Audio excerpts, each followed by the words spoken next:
We know that pretty much Manuka is a chasing ground. However, Elisa Healy won the toss and decided to have a bat first. The last 4 times where they have batted first, they've had some losses. And Elisa Healy straight away goes after a couple of bounces as that skips over the boundary line. Opportunity and down. Wasn't coming at pace, and that's probably what did her in the end. Stays straighter with the footwork. Straight down the wicket, just opens up the blade a little bit to get it through the offside.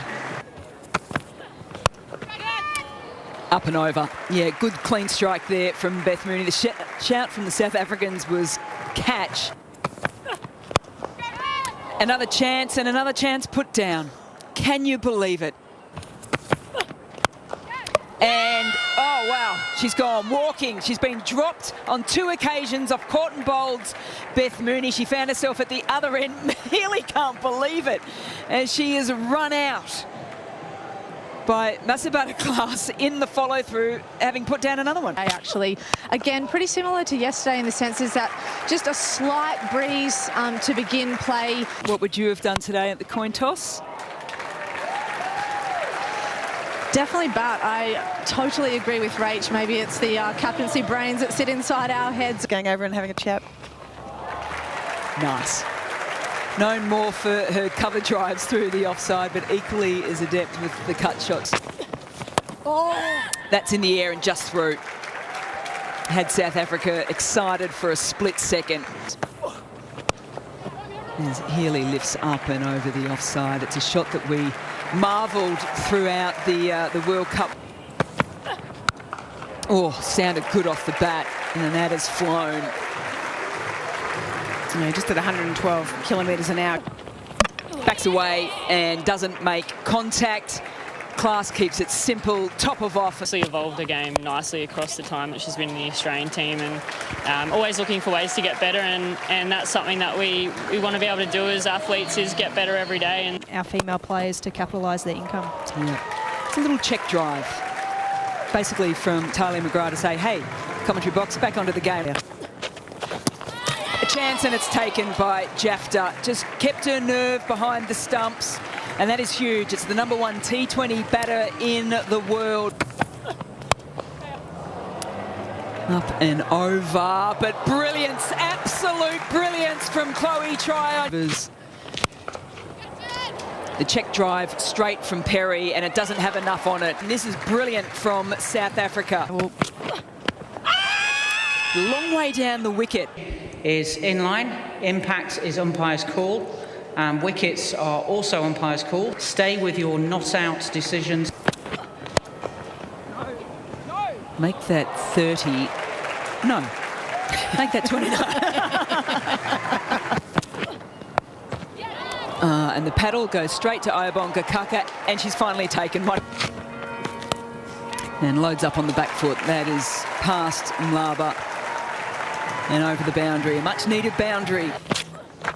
And it's a little bit of a let off for Australia, and Grace Harris takes advantage of it as well.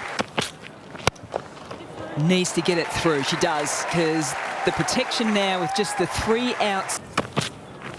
And then gets it on the leg side once again. Now the only question is, does it go all the way? It does. It's a top edge for 6. The first 6 of the innings. 18 from the last though for Australia as they move to 6 for 142. She is, and she does like the pull shot and plays it superbly well. Catch it. In the air, but through the gap on the offside. Clubbed it, absolutely clubbed it, released the front foot, and has absolutely smoked it through the offside. Straight down the ground, straight over the umpire's head, and that will skip across the boundary as well. That is a fantastic shot. Ground fielding as well. Catch it. Over by some distance in the end. It probably had Australia a little bit interested. Short ball, Brits into position very quickly indeed. Catch it. Go team up. They need an out, and they can't find it there with the outstretched hand of Talia McGrath. Yeah! into the attack now. Now, whether or not Healy thinks that's striking leg, they've been pretty good on their reviews over the last 12 months. Impact, umpire's call. Wickets are missing. Takes the pace off the ball, flying to her left. She took two brilliant catches in India, flying to her right. If anyone was going to take it, it was going to be Phoebe Litchfield. Catch it. Brave again and down. Did everything right there. Georgia Wareham took the pace off, enticed Brits down the wicket, got her to misjudge it back to her. Squeezes it through. Beth Mooney puts the head down, but she won't track that down here at Manuka.